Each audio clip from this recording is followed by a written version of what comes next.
अच्छा, तो मौलाना मसला दरअसल ये है कि अक्सर देखा जाता है कि हमारे साथ भी ये मसला होता है कि नमाज़ पढ़ने के लिए खड़े हुए नमाज में बिल्कुल भी ध्यान नहीं लगता ना, कि नमाज में खड़े हुए अल्लाह के सामने खड़े हुए और जो है ध्यान आपका कारोबार की तरफ है या घर के मामलात की तरफ है, ऑफिस की तरफ है कि फ़लाँ काम है फ़लाँ काम है फ़लाँ काम है। तो नमाज में एक तरीके से ध्यान नहीं लगता जो होना चाहिए नमाज में, और आखिरी रकात तक के फिर एहसास होता है कि अरे मैं नमाज़ पढ़ रहा था और फिर सलाम का वक्त हो जाता है।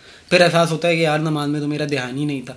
और जो है जैसे हमने सुना भी है, लोग तंजिया तौर पर भी कहते हैं कि नमाज में जो है लोग अपनी दुकान का हिसाब कर रहे होते हैं कि इतनी चीज़ें बिक गई, इतनी चीज़ें मैंने जाकर बेचनी। तो ये चीज़ जो है हमारे अंदर ये कमी है कि नमाज में हमारे ध्यान है नहीं। तो ये चीज़, ये कमी किस तरीके से दूर होगी? देखो, ये मसला तो एक कॉमन मसला है, मतलब ऐसा कोई बड़ा मसला भी नहीं, लेकिन आम मसला है एक ना। हाँ, कि नमाज के अंदर बंदा जो है ऑटोमेटिक हो जाता है, मतलब हाँ, वो इधर उधर दहन चला जाता है, मतलब बस चलता रहता है। आखिर में पता चलता है कि नमाज हम पढ़ रहे थे। सही, मसला आम है, मुश्किल नहीं है। मतलब हम समझते हैं कि बहुत मुश्किल है नमाज का ध्यान लगाना, मुश्किल नहीं है। बस सिर्फ और सिर्फ आपको थोड़ा इरादा करना है।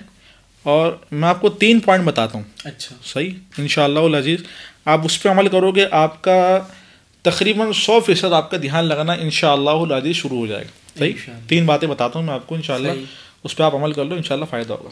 तो पहला पॉइंट हमारा ये, और पहला पॉइंट शुरू करने से पहले जो है मैं आपको ये बताता हूँ कि हमारा जो जहन का जो समझ लो फोकस जो है ना, ध्यान जो है वो किस तरह काम करता है ना, मतलब किस तरह हम चीज़ों पर ध्यान लगा सकते हैं। सही, मैं आपको एक छोटी सी मिसाल देता हूँ। मिसाल के तौर पे आप सुबह ऑफिस जाते हो जी, कुछ लोग कॉलेज वगैरह जाते हैं, यूनिवर्सिटी वगैरह जाते हैं, आप ऑफिस जाते हो। सही, सुबह सुबह यकीनन एक ही रूट होगा, उस पर से आप जाते होंगे। सही, और ऑफिस जाते हुए आपके जहन के अंदर बहुत सारी बातें चल रही होंगी, ऑफिस जाके ये करना है, आने के बाद ये करना है, पूरे दिन का मुझे इस तरह अपना लेके चलना है, फिर पेट्रोल खत्म हो गया, पेट्रोल लगवाना है, मतलब बातें चलती रहती होंगी। सही, होने वाला हूँ, बॉस जो है कुछ बोलेगा, इस तरह की बातें चल रही होती है ना। बिल्कुल ऐसे ही। लेकिन मिसाल के तौर पे अगर मैं बोलूँ आपको ऐसे रूट की तरफ भेजूँ जो आपको पता ना हो।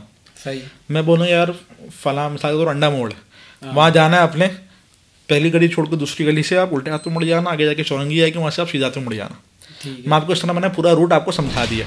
अब पूरा रूट मैंने आपको समझा दिया, अब आप उस पर जाओगे ना, उस रूट पे, फिर आप ये नहीं सोचोगे कि मैंने क्या करना है। मतलब आप जहन के अंदर आपके खाली रास्ते के एतबार से होगा कि हाँ किस तरह चलना है मुझे, रूट जहन में होगा, रूट जहन में होगा। मुझे ये जहन में नहीं होगा कि बीवी ने हरा धनिया मंगवाया था, पुदीना मंगवाया था।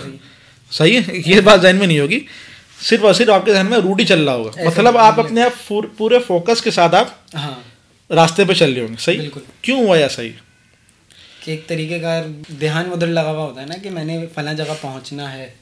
देखो, बात यह है कि जिस चीज़ की आपको आदत हो जी, जिस चीज़ की आपको आदत हो, उस चीज़ के वो चीज़ जब आप करते हो ना, आपका माइंड ऑटोमेटिक हो जाता है।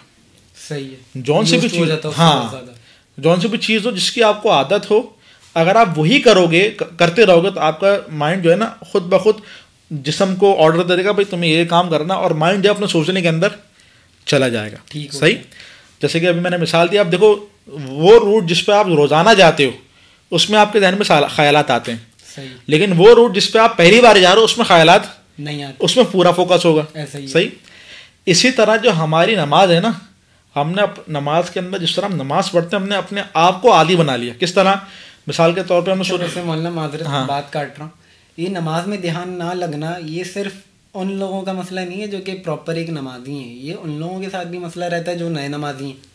उन लोगों के भी नमाज में ध्यान नहीं लगता, उनके भी साथ सेम इशू होता है कि यार नमाज में ध्यान नहीं लग रहा, नमाज में खुशो खुजू नहीं आ रहा, वो किस तरीके से पैदा करें।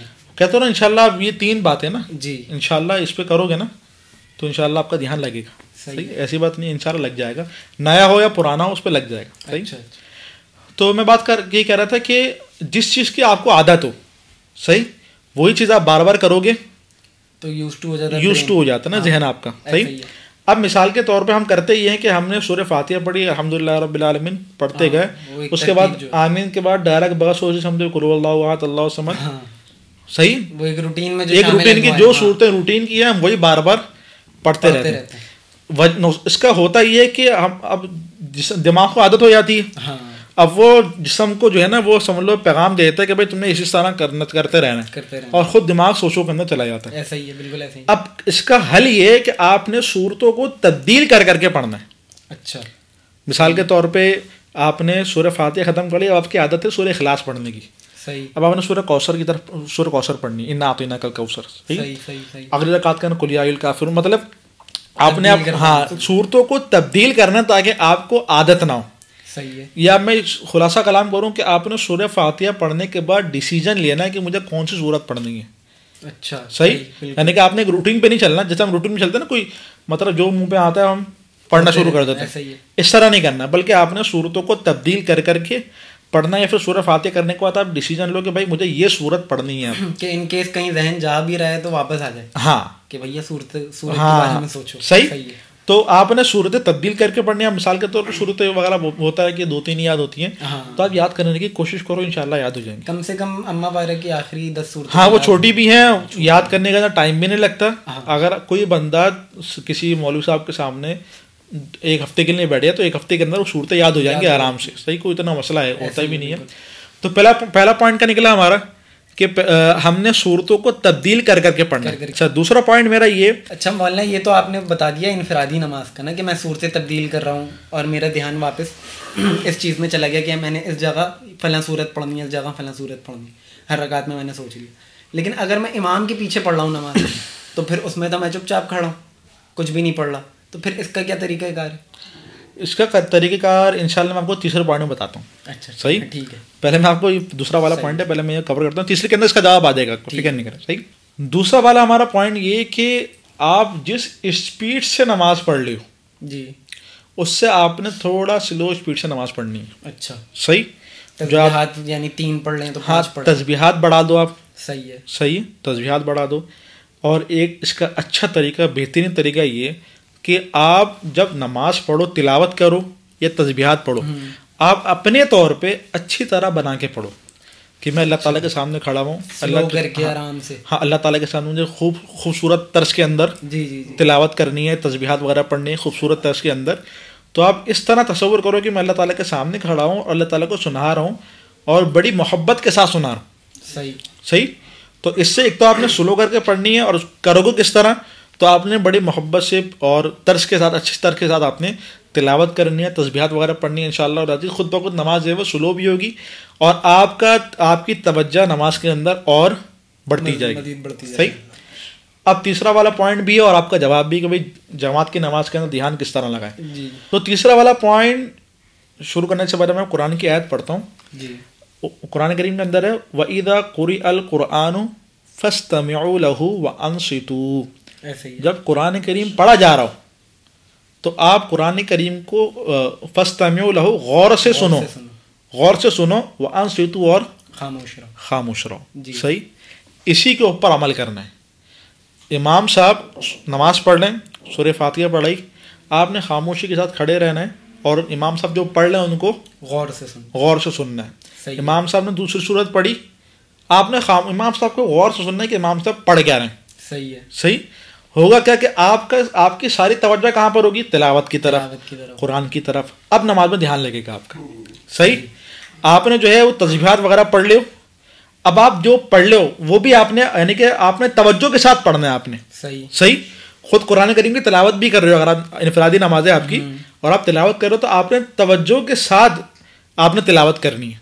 तस्बीहात पढ़ लो तो तवज्जो के साथ आपने तस्बीहात को पढ़ना। इमाम के पीछे हो तो गौर से सुनना है। सही। और अगर अकेले के अंदर हो तो फिर तवज्जो के साथ पढ़ना है। सही। तो ये 3 पॉइंट। पहला पॉइंट क्या हो गया हमारा, पहला पॉइंट ये हो गया कि आपने सूरतों को तब्दील करना है। जी। तब्दील करोगे इंशाल्लाह आपकी आदत टूटेगी। सही। और दूसरा पॉइंट भी इसीलिए है कि आपने नमाज को स्लो करके पढ़ना है, क्योंकि जब आपकी आदत है कि आप नॉर्मल स्पीड में पढ़ते हो आप। हाँ। सही। आपने इस आदत को ब्रेक करना है। 2 मिनट की 2 रकातें। हाँ, 2 मिनट की 2 रकातें, ये चल रहा होता है ऐसे ही। टाइम के हिसाब से इमाम नमाज जमात खड़ी होने के 4 मिनट बाकी है तो 4 मिनट में 4 हो जाती है। ऐसे ही। सही। तो इस स्पीड पे नहीं चलना, बल्कि आपने उस स्पीड को तोड़ना है। यानी 10 मिनट पहले आना है। 10 मिनट पहले, भले ये ज़्यादा हो जाएगा, लोगों में इतनी इस्तेदाद होती नहीं। मतलब 6-7 मिनट की आपने 4 रकातें आपने पढ़ देनी। सही। तो दूसरा पॉइंट क्या होता है, थोड़ा आपने स्लो करके पढ़ना है। सही।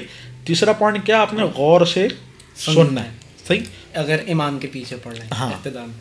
अच्छा मौलाना, एक शख्स यानी जैसे मैंने आपसे ये पॉइंट सुन लिए, तो मैं आप कोशिश करूँगा कि इंशाल्लाह अपनी आने वाली नमाज़ों में आपके इन 3 पॉइंट को अपने जहन में रखूँ और इस पर अमल करूँ। सही, ठीक है। अब मैं इस पर अमल भी कर रहा हूँ, लेकिन फिर भी मेरा जहन नहीं लग रहा नमाज में और मेरा ध्यान उस तरीके अरे से कोशिश कर रहे हो लेकिन कोशिश कर रहा हूँ, लेकिन मुझे कोई कम बैक नहीं मिल रहा कि वो ध्यान वापस वैसे लग नहीं रहा जैसा मैं चाह रहा हूँ। तो फिर क्या किया जाए? देखो, पहली बात तो ये है कि एक तो दुनिया का उसूल है ना, जी। एक बंदा कोशिश करता है लेकिन हार जाता है, तो दुनिया वाले उसको फेलियर कहते हैं, हाँ, उसकी कोई वैल्यू नहीं होती। लेकिन एक उसूल अल्लाह ताला का है। बेशक। अल्लाह ताला का उसूल क्या है कि इंसान मेहनत करे और हार जाए तो अल्लाह ताला के नज़दीक उसकी वैल्यू है। बिल्कुल। क्यों वैल्यू है? क्योंकि उसने मेहनत करी है। अगर सब कामयाब नहीं हुआ लेकिन उसकी वैल्यू है। मैं कोई छोटी सी मिसाल देता हूँ। हदीस शरीफ के अंदर है कि एक बंदा अटक अटक के कुरान करीम पढ़ता है, मतलब पढ़ने की कोशिश करता है लेकिन अटक अटक के पढ़ता है, तो उसको डबल अजर मिलेगा। बिल्कुल ऐसे ही। 1 अजर उसके कुरान करीम पढ़ने का, उसका भी अजर मिलेगा, और 1 अजर उसकी मुशक्क़त का, जो वो अटक रहा है, जो वो अटक रहा है। सही, लेकिन छोड़ना नहीं है। हाँ। तो अल्लाह रब्बुल इज़्ज़त, देखो अल्लाह ताला ने कैसा निज़ाम बनाया ना, मतलब अपने बंदे को ऐसा नहीं है कि उसको नाउमीद कर दिया। बिल्कुल। एक बंदा कोशिश कर रहा है, उसके लिए डबल है। सही, एक कोशिश करने का और कोशिश करने जो उसको हारता है, जो तकलीफ होती है, उसका भी अजर मिलता है। इसी तरह एक बंदा नमाज के अंदर ध्यान लगाने की कोशिश करता है, फिर नहीं लग पाता। सही। तो अब इसको जो नमाज में ध्यान लगाने की फजीलतें जो आई है ना, वो सारी की सारी इसको मिल जाएंगी। अच्छा, माशाल्लाह। क्योंकि इसने नमाज में ध्यान लगाने की कोशिश करी। सही, तो कोशिश करने के ऊपर अल्लाह ताला बंदे को अजर देते हैं। अब उसका नहीं लगा तो टेंशन की बात नहीं, कभी लगता है कभी नहीं लगता। अल्लाह पाक नियत पे फैसले करते हैं। अल्लाह ताला नियत पे मेहनत पे फैसले करते थे। इंसान ने कम से कम कोशिश तो करी, कोशिश करने के बाद नहीं लगे, कोई टेंशन की बात नहीं है, कोई आप ना डिप्रेशन वगैरह के अंदर नहीं आओ, अल्लाह ताला इस पर भी आपको अजर दे देंगे। बिल्कुल। अभी मौलाना आपने जो ये 3 पॉइंट बताए हैं मुझे, तो ये तो मेरी इनफरादी नमाज के हो गए, या तो वो जमात वाली नमाज की जिसमें तिलावत हो रही है। सही, ठीक है। लेकिन ज़ोहर असर में तो तिलावत नहीं हो रही, तो अब मैं किस तरीके से इमाम के पीछे पढ़ूँ और मैं किस चीज़ पर गौर फिक्र करूँ कि इमाम साहब से तिलावत ही नहीं कर रहे, उसमें तो खामोशी से तिलावत है, तो फिर किस तरीके से मैं इसको? तो देखो, इसका जवाब भी हदीस शरीफ के अंदर है। हदीस शरीफ के अंदर आता है कि अंताबुदल्लाह कअन्नका तराहु, कि तुम अल्लाह ताला की इबादत इस तरह करो, इबादत भले तिलावत हो, नमाज हो, ज़िक्र हो, कुछ भी हो, कि तुम अल्लाह ताला की इबादत इस तरह करो कि गोया कि तुम अल्लाह ताला को देख रहे हो। बिल्कुल ऐसा ही है। फ़इन लम तकुन तराहु फ़इन्नहु यराक, और अगर मतलब ये ध्यान ना लगे कि तुम अल्लाह ताला को देख रहे हो, तो यकीनन अल्लाह ताला तुम्हें देख रहे हैं। तो अब हमने इबादत इस तरह करनी है, जैसे हम नमाज पढ़ रहे हैं ज़ोहर या असर की, जिसके अंदर तिलावत वगैरह नहीं होती, तो अब नमाज के अंदर हमने ध्यान ये लगाना है कि हम अल्लाह ताला के सामने खड़े हैं। बिल्कुल सही, और हम अल्लाह ताला को देख रहे हैं। अगर ये ध्यान ना लग सके तो अल्लाह ताला मुझे देख रहे हैं, मतलब मैं अल्लाह ताला के सामने खड़ा हूँ। सही, तो आपने फिर ये ध्यान लगाने की कोशिश करनी है। ठीक हो गया। अपना दिमाग मुस्तकिल उस तरफ रखना है कि अल्लाह ताला मुझे देख रहे हैं, कि मैं अल्लाह रब्बुल इज़्ज़त को देख रहा हूँ, अल्लाह रब्बुल इज़्ज़त मुझे देख रहे हैं। ठीक हो गया।